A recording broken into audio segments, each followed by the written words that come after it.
Hoy se celebra el Día Mundial de la Vida Silvestre, aunque celebrar quizás no sea la palabra más adecuada porque la biodiversidad del planeta vive su situación más preocupante de toda la historia. Más de 1 millón de especies están en peligro de extinción. Cada día se pierden para siempre cientos de ellas y el ser humano es el principal responsable. Los hemos visto sufrir en todas las latitudes, en las ramas de los árboles, acorralados por el deshielo y en la profundidad de los océanos. La flora y la fauna del planeta están más amenazadas que nunca.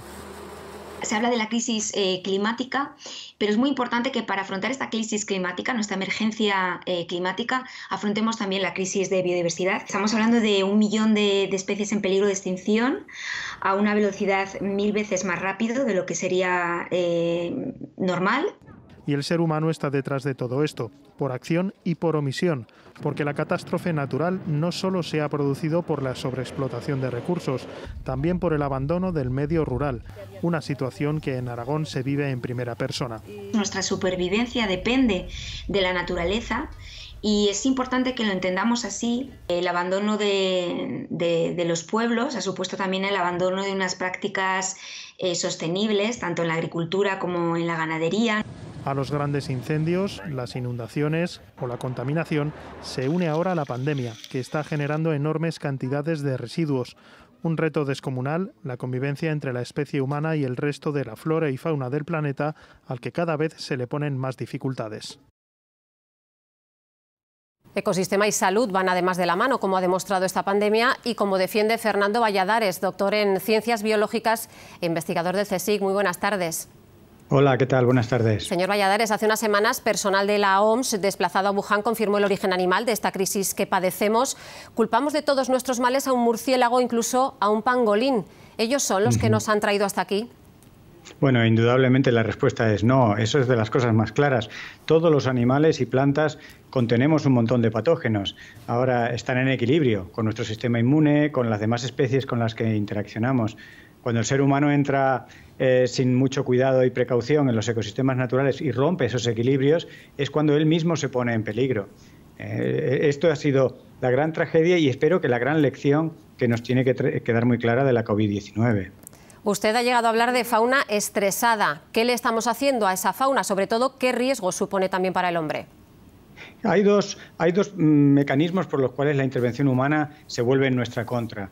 Por un lado, el degradar los ecosistemas, el afectar los ecosistemas y perder especies hace que mecanismos de regulación de los patógenos y de las especies que portan patógenos se pierdan y aumentan los riesgos de que salten a la especie humana. Y el otro grupo de mecanismos es simplemente con la manipulación de especies de fauna silvestre que, bueno, pues por motivos de tráfico ilegal o porque van a acabar en un mercado, se mantienen durante días o semanas en condiciones pues poco sanitarias, de malnutridos y demás. Su sistema inmune se deprime y como resultado de eso los patógenos que ellos, como nosotros, como todos albergamos, se disparan y se convierten en organismos muy infecciosos y por tanto muy peligrosos. Las medidas para frenar la expansión del coronavirus, los confinamientos, el encierro de las personas en su casa, menor movilidad, llevaron a la naturaleza a recuperar parte del espacio urbano. Veíamos hace un momento imágenes de corzos por las vías de un tren y sobre todo redujeron los índices de contaminación atmosférica en todo el mundo. Eso sí se ha podido medir.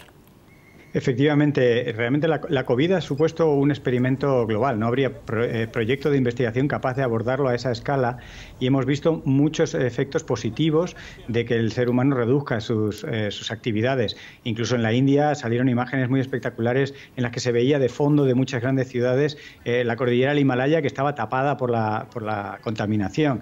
Y ahora sabemos centenares de personas que le deben la vida directamente, tanto en China como en California, como seguramente en España, aunque no tenemos los datos exactos, le deben la vida haber reducido los niveles de contaminación atmosférica. Es una lección importante también que podríamos aprender de la imposición de un confinamiento por razones sanitarias. Usted ha dicho que la mejor vacuna era un ecosistema que funcionase bien, que nos lo hemos cargado. Habría que volver a aliarse con la naturaleza. Efectivamente, lo más económico y lo más sensato y lo más sostenible es aliarse con la naturaleza. Todo lo que ha sido imponerle a la naturaleza nuestro propio proyecto nos ha costado dinero, nos ha costado vidas humanas y a la larga ha habido que desmontarlo. Así que, dada la magnitud de nuestra capacidad de intervenir en los ecosistemas, tenemos que pensar 2 veces cuando hagamos cualquier cosa. Y tenemos que respetar a la naturaleza, pero no solo por los valores éticos de respetar a terceras especies o por preocuparnos por la salud y el bienestar de otros animales, que es un objetivo muy, muy bueno, sino porque directamente nuestra economía, nuestra salud, nuestro bienestar dependen de que esos animales, de que esas comunidades funcionen y estén en equilibrio. Es tan directo como eso, no es solo por en este día dedicarles unos minutos de atención y esa actitud un poco paternalista de protegerlos. Es que protegiéndolos nos protegemos. Con esa llamada en el Día Mundial de la Naturaleza nos quedamos. Fernando Valladares, doctor en Ciencias Biológicas, investigador del CSIC. Gracias por estar con nosotros. Buenas tardes. Gracias a vosotros. Buenas tardes.